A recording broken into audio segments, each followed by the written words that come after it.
Welcome to the Brave Parenting Podcast, an examination of the Bible and how parents can apply God's Word to raising children in a culture saturated with media and technology. I am your host, the founder of Brave Parenting, Kelly Newcomb. Well, hey there, everyone. Thank you for joining me here on the podcast. I hope everyone is having a fabulous week. So today we're going to walk through what kind of online media and technology that Brave Parenting recommends and approves for kids under the age of 12 to use. Last week, I shared what technology that we, my husband and I, as adults, that we use, that we appreciate, and really try and steward for the glory of God. The idea, of course, is to demonstrate that we're not completely anti-technology, we're not tech-averse. We really believe that all the technological advancements that we get to take advantage of today, that it's a gift from God, and we try to be wise and steward our use of those technologies for the advancement of God's kingdom. But I was very clear that what we use is for adults, and it's very different when it comes to children. Everything changes when it comes to kids, and if we're honest, I think even young adults to some extent, right? They cannot engage with online media and technology the same way that grown, educated adults can without detrimental consequences. And so much of that has to do with just the sheer physiological development of a human brain and the physical body. Much of it is about emotional maturity, life experience, even worldview training and spiritual discernment, all things that children and the really young adults like 18 to 21, 22, they just simply don't have. But if we want children to develop in those areas of life experience, emotional maturity, spiritual discernment, then we have to delay and limit their access to these adult technologies that are simply taking captive all of these healthy and natural ways of developing these skills. So plain and simple, we know this, but I'm just going to reiterate it. These technological tools, the whole Internet of Things, the always available everywhere with very little effort type of entertainment, they're made for adults. But we know that even with adults, these technologies have potential snares and detriments. So when it comes to children, of course, we've got to recognize that if it's a dangerous thing for adults, for some adults, then it is going to be definitely dangerous and detrimental for children. Companies like Meta, like Roblox, they can tout all day long that they care about kids, they care about child safety, but the proof of their claims is really evident in their product, right? Instagram is not a product that is safe, appropriate, I would argue necessary and beneficial for children, like 13-year-olds, even though they can get on the platform. There is very little benefit. And that's pretty well understood concept by now, I would generally think, especially when we consider that these tools, these tech execs are not allowing their own children to use the tools that they are creating. They are simply just trying to capture children when they are young to have lifelong customers. So all that to say, again, we are not trying to raise kids to be Luddites or just have zero technology, right? Although I guess you could, and it wouldn't probably be the end of the world. They'd probably be okay.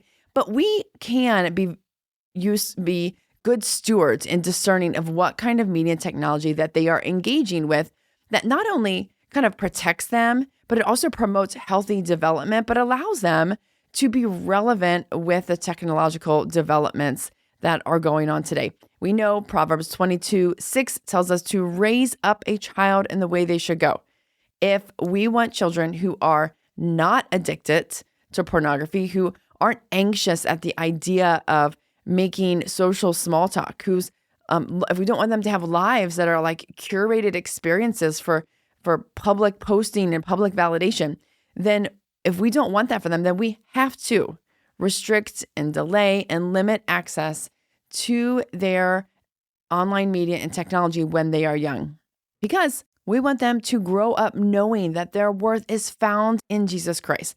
We want them to develop wisdom and godly character such as self-control, honesty, and patience. And to do that, we must protect their childhood from the online technologies that truly seek to enslave them. So we've been developing this list for quite a while, things that we've just been researching and trying to gather up trusted resources that we can share with you that are appropriate uses of tech for young children. Now, some of these recommendations are very specific products, but some of them are just more boundary orientated. It doesn't mean that you have to use a certain product, right? There may be similar products out there that I might not be recommending, but these are ones that we have researched or we've already tested and tried out, and we trust them to be, a good, healthy alternative type of engagement with media and technology for your kids. So if you still desire for your child to engage with something else, if you have questions, of course, we are happy to research anything that you have maybe considered and that we've never talked about. So reach out to us at podcast@braveparenting.net, and we would be happy to do that. Okay, so the categories that we have that we're going to go over, that's approved technology for children under 12, we're going to talk entertainment. We're going to talk about some tools, education, communication, camera and video, and music. Now, again, we believe these are appropriate technologies for children under 12. I know there can be some pretty mature 10 to 12-year-olds, but maturity doesn't necessarily mean their innocence isn't worth protecting. There's never a regret for delaying and limiting even longer, but there is almost always a regret for allowing too much too soon. So I do generally say hold fast on these really until the age of 12. And then at the end of this list, I will go through some things for kids ages 12 to 16. Now, in general, these approved options, I'm just going to state this up front, is going to fall under 5 key rules. And you can apply these 5 key rules to pretty much anything that you are allowing for your kids. Number 1, no personal handheld devices. Number 2, offline first. 3, communal spaces. 4, parents present. And 5, purpose driven. So we'll get into that as we go along, and then I'll kind of wrap up with reiterating that and why those 5 rules exist. Okay, so let's kick off this list with entertainment. Now, the technology that we would approve for entertainment with children under 12 is going to be on a television. That television should always be in a communal area of the home, such as a family room. And of course, they can watch shows or movies, documentaries. They should be age and content appropriate. That, of course, is up to you as the parent to decide what is age and content appropriate for your child. And as much as possible, it should be co-viewed, meaning with other siblings or even with a parent, if possible. That's great. Even if that content is going to require maybe some conversation, then especially in those situations, I would highly encourage you to co-view anything that you've not already seen before, or it could potentially have some touchy topics that might need some explanation. Encourage you to utilize those DVD players. You can still buy DVD players, and your local library likely has DVDs that you can borrow for free, and you can kind of keep the content fresh. Let the kids pick out a DVD each week. It's a great option, and you don't have those autoplay features, and you just don't have that streaming sense that you can easily skip on to something else and the autoplay, all that. Now, if you are going to use streaming services, of course, you would want to allow for age and content restrictions on that streaming service. You can check out our guide to Christian and faith-based streaming services on our website, braveparenting.net. For more information on all these. Some of these platforms don't have any sort of age or content restrictions. They might have a family or kids section that you can go to, but the kids can easily jump to, say, an adult-like movie. But again, even those adult-like movies on these Christian and faith-based streaming services are not nearly the same as watching an adult movie on Netflix. So consider all of that when you're using a streaming service. Generally speaking, kids should not be using streaming platforms like Netflix or Hulu without any parental supervision. There are some streaming services, like Minnow, that you can get pretty good faith-based content that kids could navigate on their own. maybe even Disney Plus potentially, but I would always, always, always use those parental controls to block out anything that you don't want. So I just want to be clear. That's kind of like the entertainment section. That's how children under 12 should be getting their entertainment from. It should never be on a personal handheld device, because these personal handheld devices are inherently isolating. And that is a terrible habit to begin as a child, to be alone, consuming content, right? Not to mention just the physiological consequences of kind of their necks craned over a screen, their eyes absorbing so much blue light. And so I know that there are, of course, situations that might warrant occasional exceptions, such as travel, but there are also books to read and coloring, right? There's things that have kept kids occupied for decades before there was personal handheld screens.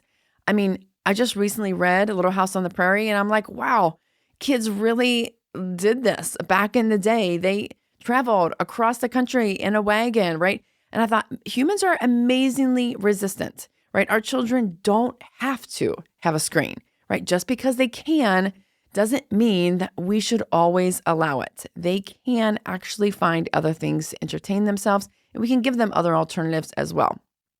So when it comes to entertainment, you should always be present. It should be basically in view. You can see where they're at viewing it. It should be in view of other people, where you're in the room, and that you can basically invite conversation in them. Okay, now let's talk about entertainment in the source of gaming. Now, yes, we do approve of some types of video games under the age of 12, but it is with strict limitations. And these limitations are very similar to the television and movie-based entertainment kind of restrictions, always in a communal area of the home. So that generally means that it's played maybe on a game console through the television, or maybe a computer that's in a public area in the presence of others. Again, in view, in the room with you. It should be offline, always offline. No child under the age of 12 should be playing games online. Preferably, they should be or could be, right, co-playing with others, whether it be siblings or friends in the same room. That's even better. Now you're thinking, well, what kind of games is that even?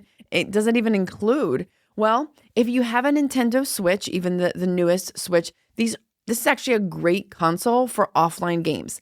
The games such as Mario Kart, Super Smash Bros., or Super Mario Party, those can all be played offline and with other players in the same room, and you don't have all of those addictive algorithms and sort of virtual rewards all playing into that. On a PC, if you had a home computer, you can play Minecraft Java Edition. That is the one Minecraft that we recommend. It is offline, specifically on a home PC. You can check out our guide to Minecraft to get all of the specifications on what we recommend for playing Minecraft offline. And whether you're playing on any console like an Xbox, PlayStation, Nintendo Switch, or even PC, these are the type of games that you can play offline that have been really enjoyable for years for many people. And those would include the Lego series games, whether that be like Lego Star Wars, Lego Marvel, Lego Harry Potter. Those can all be played offline. Games like Terraria, Overcooked. I have some friends who play Overcooked with their kids. I think there's Overcooked 2 now. It's like everybody's kind of all playing together in this kitchen. I've not played it, but I heard it's fun to do as a family. Moving Out, also offline game. A Human Fall Flat, another game that people recommend to be played as a family offline. And Super Bomberman, which I did not know what that was, but my husband said that he played that as a young child and was super fun. Again, offline games. And then these are available to like download from like the Microsoft Store or wherever, that you can then download them and play them offline from your game console. Now, another good option that is available, you can get on Amazon, is something that's like the Wii. It's called Nex, N-E-X Playground. And so it, like the Wii, encourages a lot of body movement and multiplayer fun. You're kind of jumping around, dancing, doing different kind of sporty type of activities. and it just connects straight to your television. And so that is another option as well. If you have a Wii, those still work. If you have an old one, I know they're not selling any new games for that, but those again can be offline fun video games for kids. Now, I will just add that in general, it probably is just easier to not allow any video games. But if you are willing to do the work up front, to go online, download games, and then turn your console offline, make sure that you've got all the restrictions set up, make sure that it's in an open space in the home. If you're willing to do all of that work, you can allow games without accepting all of the dangers that come along with online video games that are prevalent today. And so, especially if you're a father and you're like, well, I really like video games. I really want to play video games with my kids. Great. But keep it offline and try and follow these sort of options of games to make sure that they're not falling into addictive content. All right, let's move on from entertainment to tools. I'm going to say that these tools are kind of like a mix between entertainment and education. I like to think of them as education, but I know that ultimately for kids, they kind of see it more as entertainment. And so actually it's a win-win. And the first one in this category I'm going to say is the Tony Box. Now, a Tony Box is a screen-free interactive audio player for kids. It plays stories and songs and other type of content.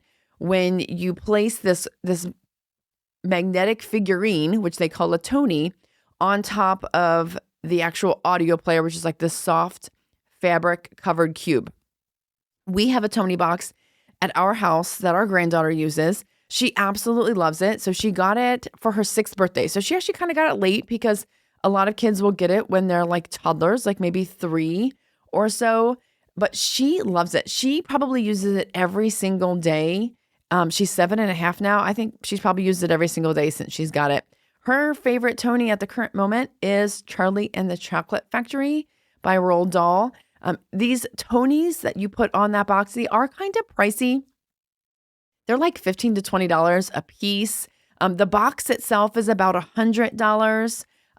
I don't think that it's unreasonable. She at least uses these over and over and over again. So the longevity we're kind of getting out of them. And then I rationalize in my mind that grandkid after grandkid can maybe continue to use these. But again, it's a good gift. Like $15, $20 is a great gift for aunts and uncles and maybe family members who are not going to spend that much money, but they're like, hey, we want to get your child a gift. Hey, I think that this is a great option. The only downside, and it isn't really one that affects me too much, is I know that the company who produces these Tonys are a little bit woke. They have some pride-themed Tonys. More than anything, I think it's a dangerous ideology to be teaching children when these Tonys are available for young toddlers. But my granddaughter doesn't even know that those Tonys exist, that they're available. I just see them on the app when I'm there, maybe choosing a Tony or looking for new Tonys or something. I'm just reminded, of course, that all content that comes inside these Tonys, if it's not like a straight audiobook like Charlie and the Chocolate Factory is, then I need to preview that content because the company themselves holds different values and beliefs than I do. And so that's okay. I'm willing to do that work up front because overall it is a good product. And one that is similar, but a little bit different, is Sherwood Kids. Now, I don't have a Sherwood Kids account, but it is a cross sort of between the education entertainment content similar to the Tony Box, but it does have actual like videos, movies, kind of cartoon type of content. So it does require a screen. Sherwood Kids is a subscription-based streaming platform and app that offers curated library of audiobooks, ebooks, read-along stories, and what they say is low stimulation shows for children ranging from pre-K to 12th grade. So that's a huge range. They claim to focus on providing wholesome, character-building content to foster reading skills, critical thinking, and imagination. There is no ads.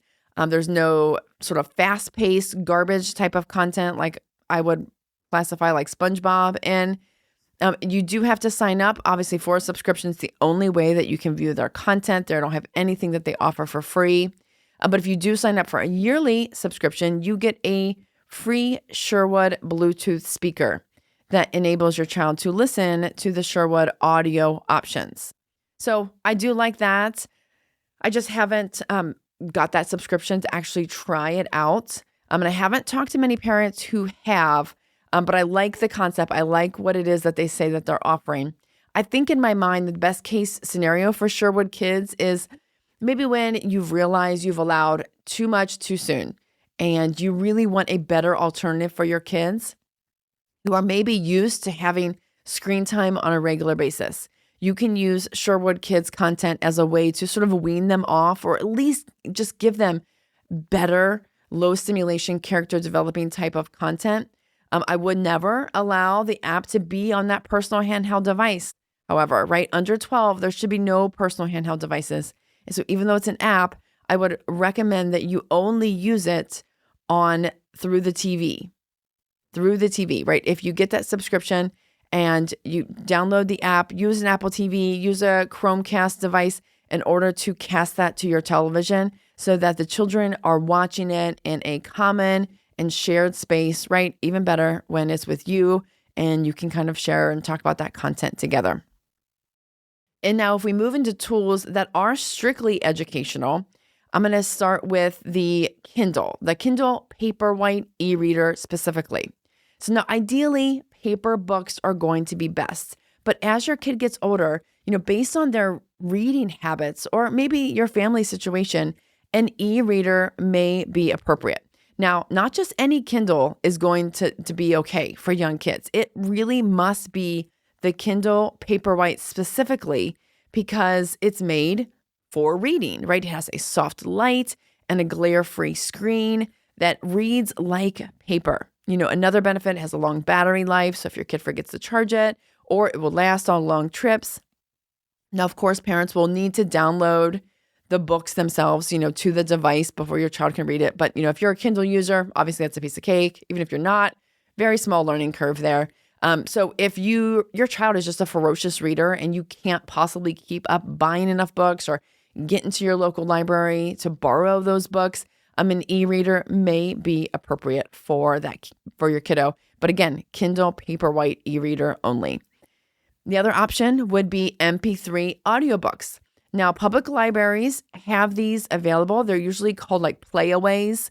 And you can also, from your public library, you can rent audiobooks on CD if you have a CD player. It's a great option for kids to listen to audiobooks that way as well. I think audiobooks are really the only circumstance that I would recommend that children are wearing headphones. In general, I think that headphones are a bad idea for kids because they are inherently isolating. You're literally casting out the rest of the world and all the conversation going on around them and being immersed. Now, if they're doing that for a book, I think that is acceptable. But when we consider just the teen culture with AirPods and how they just never take them out of their ears, and it's pretty much always music, but it can be other stuff as well. It's just not a habit that you want to start off young, like where your 7-year-old always has headphones in, they're always listening to music and they're never listening to you. But if listening to audiobooks while they read along or while you're on a long drive or traveling, headphones are obviously the way to go. And I think that's an acceptable use case for that. Another option in the technology educational tool kind of category is Scratch Desktop. Now, you may have never heard about this. For those unfamiliar, it's not a necessary tool, but it is an offline option for children to learn how to code, right? There's a huge push for kids to go into STEM, into computer programming, into coding. Yes, AI can do code, but the world is still going to need people who know how to use AI and who know how to code. They're going to need both. So if that's something your child may be interested in, Scratch Desktop is what it's called. It allows users to create and save interactive stories or games or animations using this visual block-based programming language. Again, all of it can be done without an internet connection through an app that's available for your Windows computer, Mac OS, or Chrome OS on the Chromebooks. And so the coding portion, it kind of works like this, right? So instead of typing real code like you would maybe as a more mature adult who's been trained in this, you drag and drop colorful puzzle piece-like blocks that kind of snap together to create scripts. So it's really easy for kids to learn how to begin to use code to actually create something of value. Now, the app can connect online where users can share their finished projects with the quote online Scratch community, but that's exactly what we don't want our young kids to do. Let them learn how to code if they want to do this, practice it, create something, and then show the family, right? We don't want them going online seeking validation or even like just dealing with the public judgment of what they've shared online. It just fundamentally alters the motivation for creating when you can like share it online and try and like gain some sort of viral popularity or just all the accolades that the world can give. It just becomes about seeking the world's approval. And so we don't want that. So you can use this application offline, share it with family. It's a great way if you have someone who's really kind of STEM orientated or wants to learn how to code. It's a great offline way to do that. Another educational tool option is Lego education kits. Now, these are hands-on educational sets that integrate the actual like physical Lego bricks with technology, software, and curriculum-aligned lessons to teach students science, technology, engineering, arts, and math. So I included this in the list because I think it's a real tangible way to take something that your kids may love, such as Legos, and incorporate robotic and programming like technology. I think this is a great option for homeschool families. And the kids have like a teacher portal with these ready to use lessons. They've done all the work for you, which you're kind of paying for. But they give you facilitation guides and instructional videos. So for example, and they offer these, of course, to public schools as well. But say you had a third grader, you could buy one of the science Lego education kits for grades 3 through 5. It costs about $400 and includes 40 lessons. So theoretically, it might last you third and fourth grade, depending on how many lessons you do. It could last a while. And the kids don't actually have to use the computer or the internet to complete the lesson. Now, I will say that the lessons, if this matters to you, they are aligned with the next generation science standards, the NGSS, which is kind of like Common Core standards that they use in the public school system. I think they're recognized by most states. There may be some criticism to be made with these standards, but I just don't think it's a deal breaker. But they do market themselves to be used in a lot of public schools. But I think it's a great option if your child really loves science and you want to do some hands-on STEM-related type of lessons and they like Legos. I just think it's a great option. Now, they also offer Lego Education Spike. Now, there's Spike Essential and Spike Prime. And these are robotic and programming kits for kids. Now, the Spike Essentials is for grades 1 through 5. So you could really start them pretty young. And the Spike Prime is geared towards grades 6 to 8. So for the younger kiddos, the Essentials is $330. And it says that it includes 100 plus hours of learning. The Prime set for the older kiddos is about $400. It includes a lot more advanced type of robotics, and that is about 50 plus hours of learning. So those kits come with the bricks itself, the motors, the sensors, the hub, and then the parent teacher. All of that equipping is also given to them as well, all in this kit. Now, both Spike kits utilize programming such as the Scratch, which we just talked about, the drag and drop type of coding. That's what you would use. So again, it's still offline, even though they're learning how to program these sort of robotic Legos that they're building. Whereas the older kids would use text-based programming on Python. But again, even Python is offline. So again, if you have kids who are interested in robotics, in STEM, in coding, great options here for offline use. And in my last option here in this tools category, I'm just going to throw this out there because I don't think that parents think about this as an option, but Microsoft Office. If you're a PC or even if you're, a Mac user or whatever, you can use what programs you would have on there. But we know Microsoft applications, right? They're the simple, like they're the Word, Excel, PowerPoint. And I include these because, parents who are truly trying to delay and limit their child's access to media and technology, they often will kind of panic and say, oh, my kids are going to be left behind. They're going to be unsuccessful in this world if they don't know how to use all these programs and how to use computers and all that. I especially have a lot of private school parents who are concerned about this. The private school maybe is completely tech-free until high school, and then the kids don't know how to type. They don't know how to use Word when they do have to. And so I hear this argument a lot.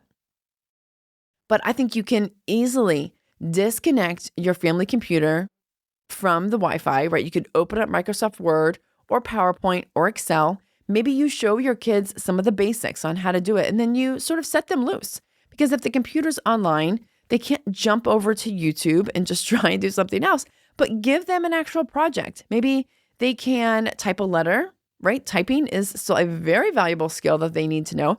Maybe they could create a PowerPoint presentation for something that they're interested in. I know that there's like a trend going around for kids creating PowerPoints of maybe their birthday wish list or something that they really want, a persuasive PowerPoint to convince your parents of something. Or you could put them on Excel and they could take an inventory of their toys or something like that. I think a lot of parents feel like these programs are supposed to be taught in the school system. And while they can be in sort of like tech apps kind of classes, they really are made to be intuitive enough that they can learn on their own, right? Even better, do something together with them to help them teach these very basic tools that are still going to be necessary as they continue on in their education. So I just want to, I guess, maybe also throw out there, just because my husband is a computer science teacher at a private school where kids don't use computers before high school, typing really still is important. And if your child's school does not offer some sort of typing class, I really would recommend looking into that. Maybe it's a summer type of project where they're learning how to type. There is offline programs that you can download to your computer. Some of them might be a little bit gamified, but again, it's offline. If you go online, again, there's lots of keyboard lessons, but they're super, super gamified. And again, once you're online, it's easy to jump over to YouTube. But I would encourage you, and again, if you don't want your kids left behind in the sense of technology, teaching them how to type appropriately, right? Fingers in the right spaces, using it in the traditional way is a great way to keep them up to speed. Okay, so that's kind of my educational section. Just to note, I know all these educational options are not for everyone, but they do prove that there are many, many ways to engage with advancing technologies in an educational way, but in an environment that's not distracting or where temptation is not just looming over them to just switch activities into something more exciting. When it comes to education and technology, again, remember, it's always offline. There should be no accounts, no public sharing on any of that. All right, let's move on to the communication category. First one, I'm just going to mention, you already know they exist, but let's not forget about them, walkie-talkies. It's the old school throwback that still works. Kids still love it, especially if you've got some siblings that are close in age or you've got some neighbor friends that they're close by. This is a great way to communicate in a fun way without phones. Okay, now I'm also going to recommend, of course, a home phone or a landline. Now, we've been a big proponent of this over the last several years, and we actually started to do some research to see if we could develop our own product because we were so desperate to be able to offer some sort of like internet-connected home phone that was not a smartphone to families. And man, I am so excited to tell you about this option. We just purchased landline home phones through Tin Can.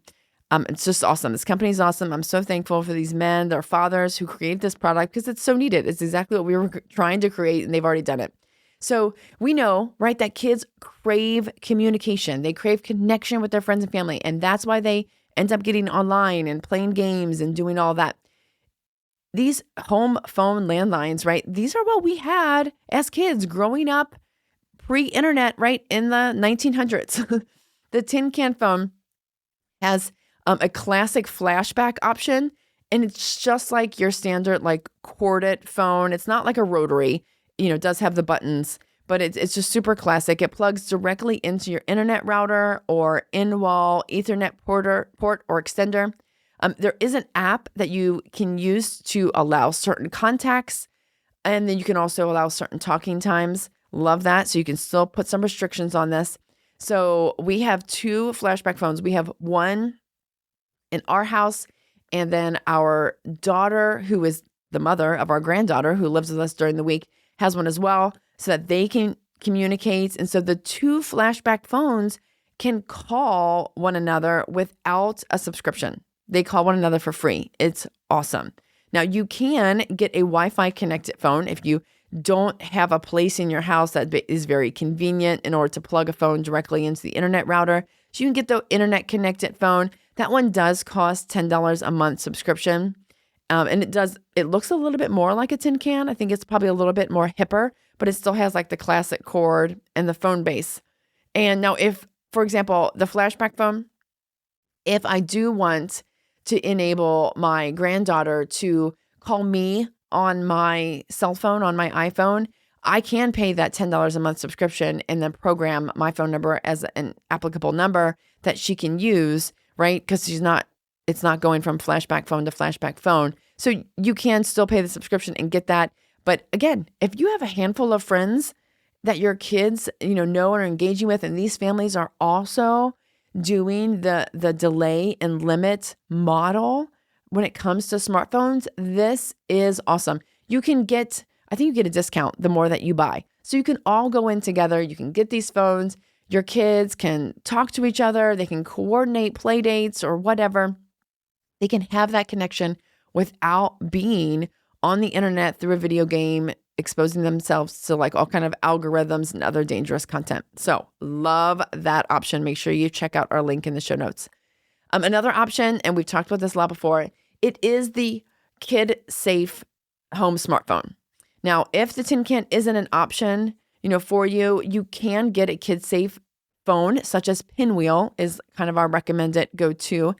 And I think that's a great option, especially because the phone can continue to be used as they get older in different ways. And so the phone allows you to pretty much lock down any and every unnecessary app that you don't want them accessing. You can limit the contacts to only be a handful of people. You can ensure, right, that the device doesn't leave the specific area of a home. The idea is to make it like a home phone landline where it just kind of sits in one spot.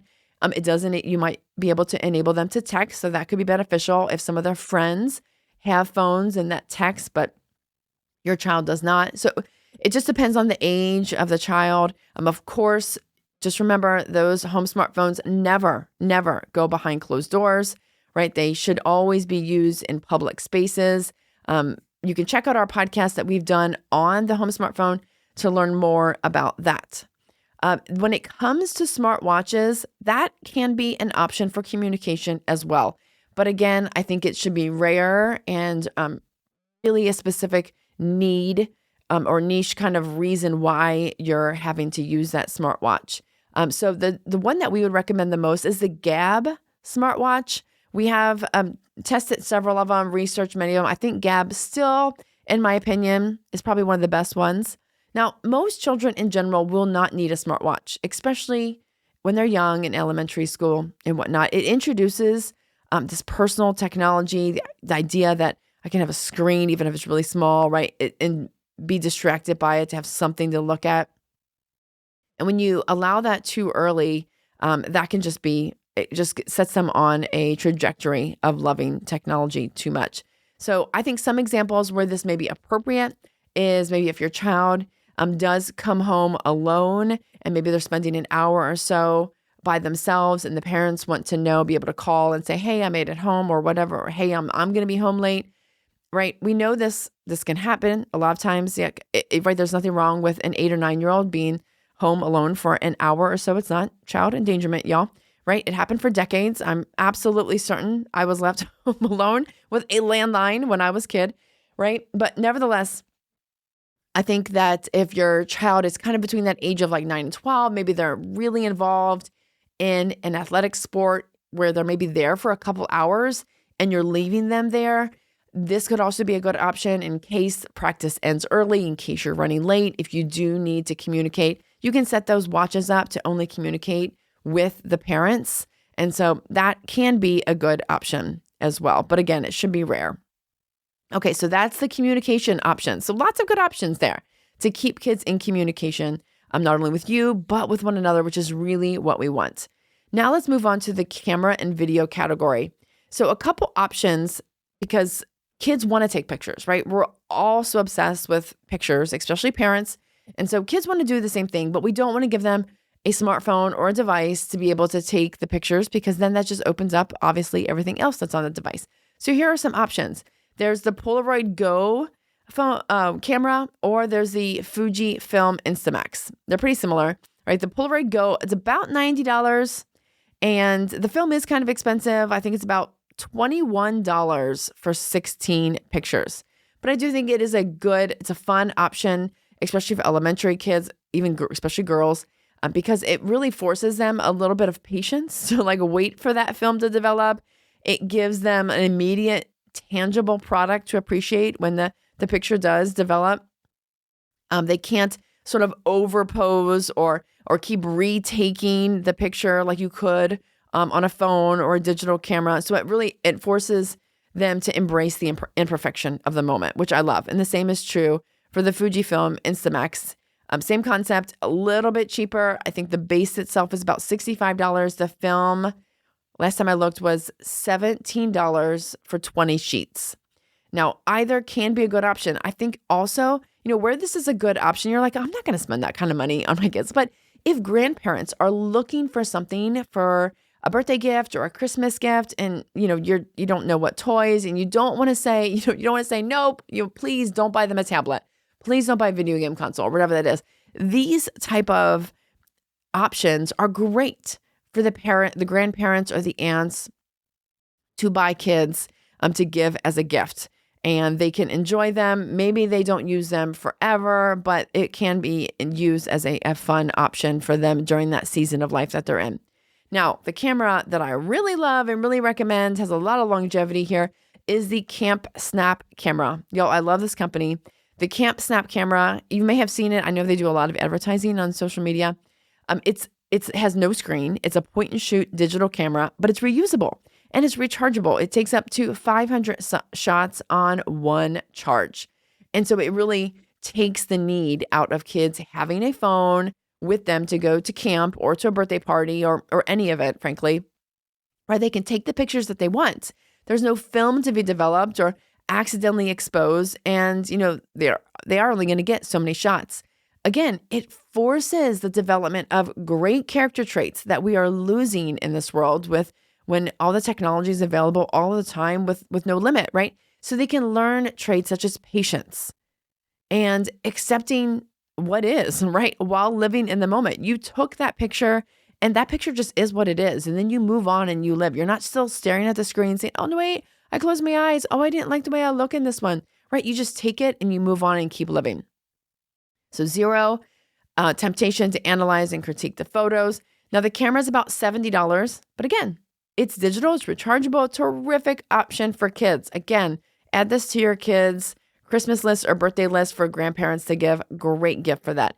Again, it will take a little bit of work on the parent side. You're going to have to download the pictures, maybe sort them into files, but the benefit gained compared to them having a phone, having a device or iPad where they're taking pictures and collecting all of them just to stare at them, edit them, and try and filter them to be like some level of perfection, that's unhealthy. So this is a great option. And when I went to the website, I noticed this option. And so I added it to the list just at the last minute here. It is the Camp Snap CS8 video camera. Now, I almost bought one. It, I think, ships in a couple weeks. It's on like a pre-order right now. I didn't buy one yet, but I still may because it is awesome. I think it's just one of the coolest creations, like screen-free creations there is out there. So I don't think this is specifically, under 12, like kids have to have this, but it definitely fits the criteria. So I'm kind of adding it here in the category. I think it's a great option for a family purchase, and kids can use it, especially in the presence of their parents, and that they can really enjoy it. So here's what it is. The CS8 video camera It's this really cool, super vintage looking camera, but practical for today's needs. It's a point and shoot with no playback screen. It's reusable and rechargeable, just like the CampSnap camera. It allows you for you to choose your aspect ratio, and you can also choose from 5 different filters, such as like vintage and black and white. But what's great is these options aren't like digital, on a digital screen. They're like on dials. There's like a little dial on the side of the camera that you can turn on.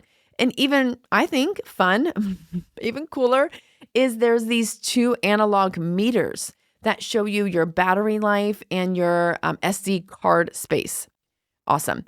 There is buttons on it for, your zoom in and zoom out. And it's handheld. Like you just hold it in one hand and it has like just a simple finger trigger to start recording.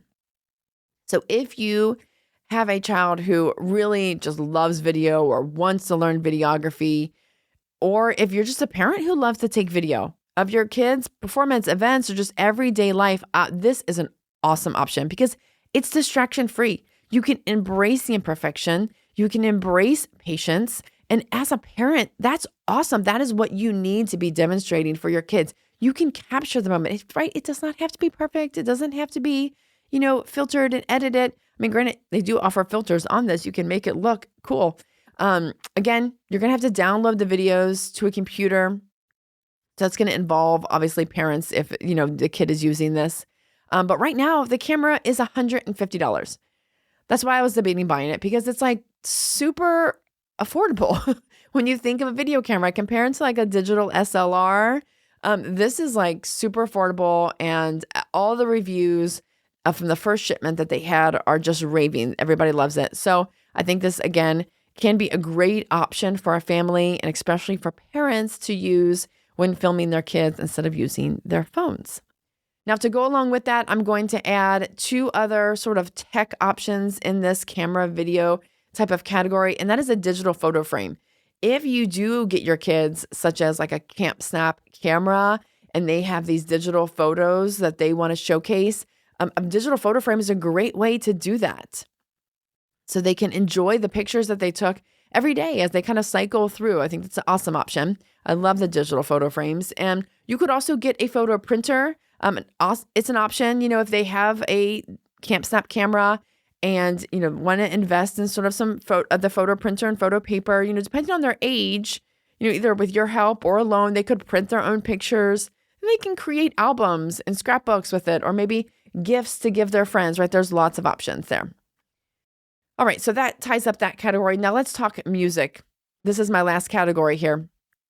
And of course, the first screen-free music offline option is the boombox, right? Don't discount the enjoyment of just traditional radio and CDs, especially if you still have CDs from your own childhood, right? All the music, it comes back. All the kids are wearing like Metallica and Guns N' Roses t-shirts these days.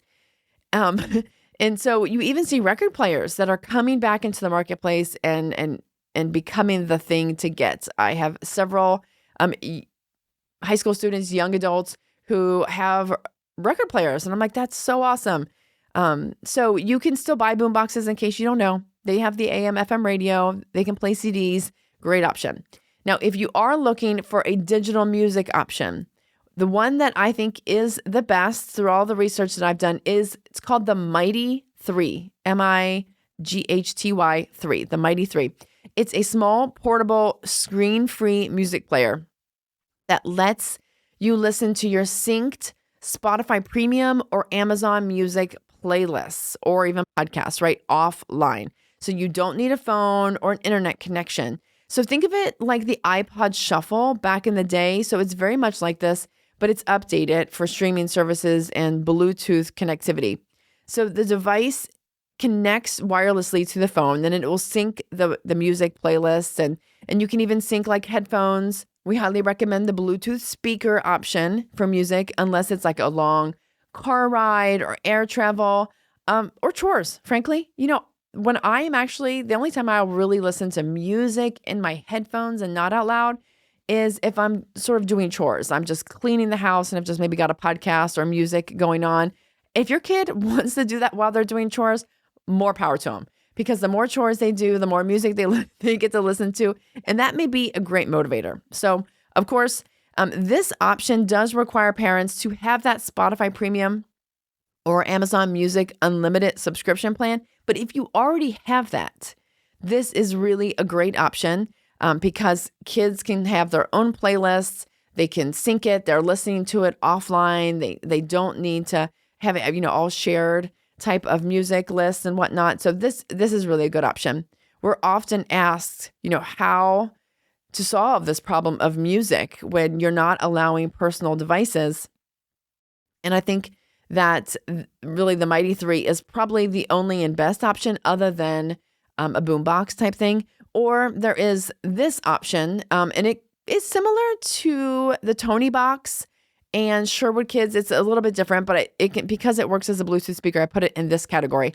And that is the Yoto player, YOTO player. So this is a screen-free audio device. It's, like I said, similar to the Tony Box. It uses cards instead of figurines to play audiobooks and music and such. And there's like a pixel display that sort of helps you navigate its resources, which I actually think is nice because it's hard to know what you're doing on the Tony Box, and it's hard to change the chapter that you're on in the audiobook. But this little pixel display kind of guides you a little bit more. Anyway, so you can buy music cards for this if you want your kids to be able to listen to music on there. So when I looked for the music options on their website, there were options such as the Beatles, Elton John, Bob Marley. There was the greatest hits of Queen. There was the Wicked soundtrack, Spice Girls, Kids Bop, and of course, like every younger kid type of music, nursery rhymes, songs about food, all that sort of stuff for the younger ones. Nothing like super modern pop, but there is a lot of classic type of good music. I think the Beatles is a great option, for the kids. The box itself, like I said, works like as a Bluetooth speaker. So theoretically, you could connect your own music to your kid's Yoto box. But of course, that's going to require you to be in like Bluetooth range at all times for your kids to be able to listen to music. Another option would be to buy their blank creative cards, and they allow you to download MP3s to the card, which can then be played, whenever and wherever the box is, because the box is kind of portable. So if your kids are still young, I think that the Yoto player is a great option because it does serve so many purposes. It serves that music purpose, but it also serves kind of like the Tony Box purpose as well to listen to audiobooks. So it's not just a little kid thing. I think that it can be a tween thing as well. It can kind of grow with them, be used as a Bluetooth speaker. So you're going to get a lot of longevity out of this product. The full-size Yoto player is $110. The mini is $80.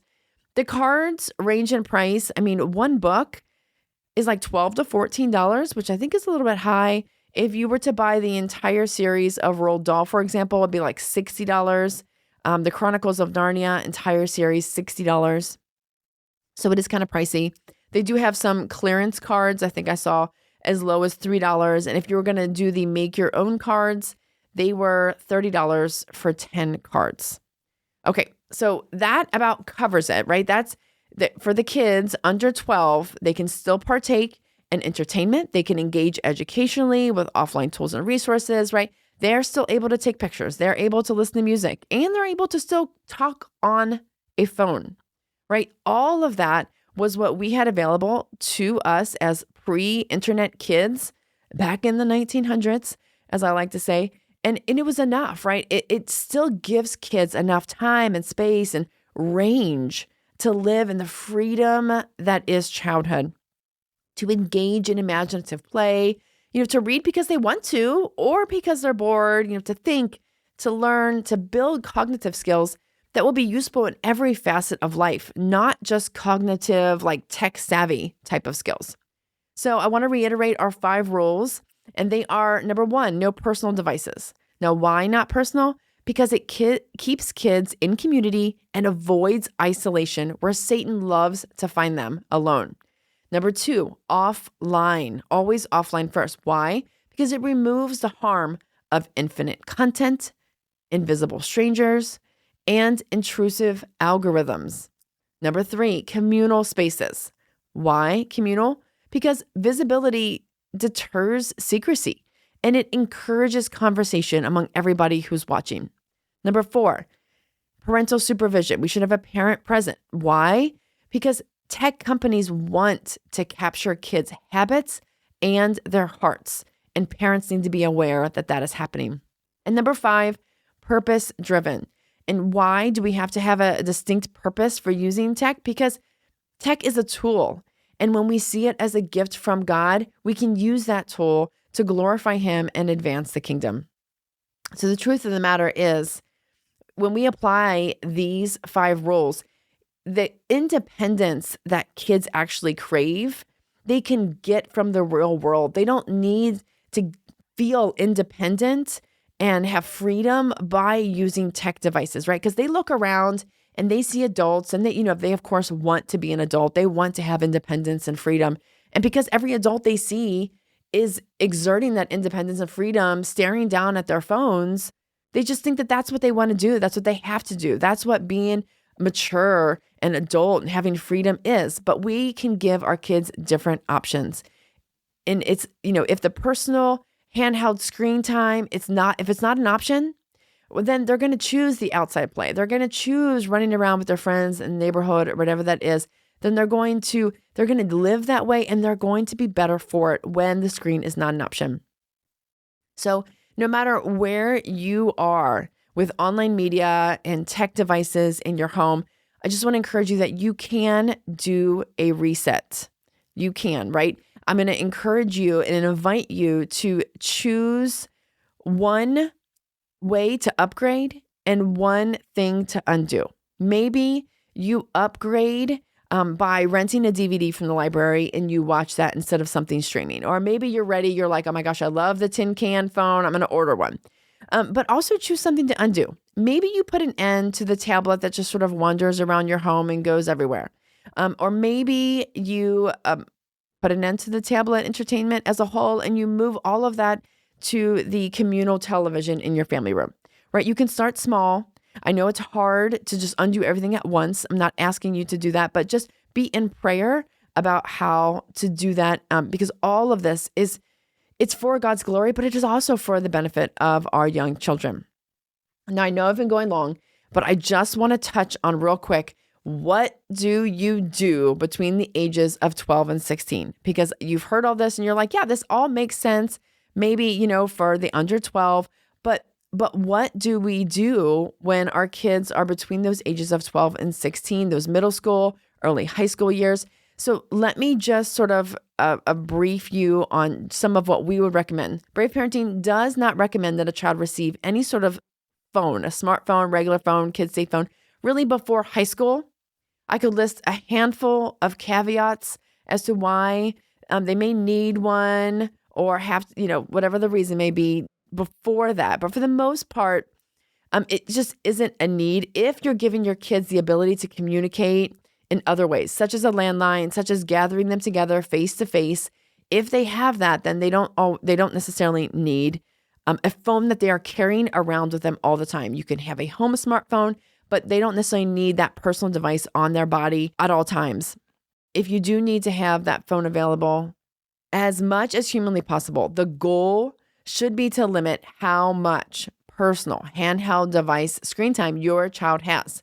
This is true for phones, but it's also true for tablets. Just because a child, is 12 or 13, right, doesn't mean that all of a sudden they're going to get a laptop and an iPad, they can sit around and play video games and stream Netflix, right? No, we do want to move them up gradually in the content that they're allowed to use, their access to the internet, but it still doesn't mean that it has to be on a personal handheld screen. Again, because isolation is just not good for them, right? So the ages of 12 to 16 should be a slow transition into this greater media and tech independence and allowance. Maybe you start allowing them to wear headphones so their younger siblings don't have to hear the music they're listening to. Maybe you let them stay up later and they're watching a PG-13 movie with you when their siblings are in bed or whatnot. There are a lot of transitional sort of pivot points that you can add throughout these years. It's not an all in, right? It should be a very gradual of adding these things as they mature.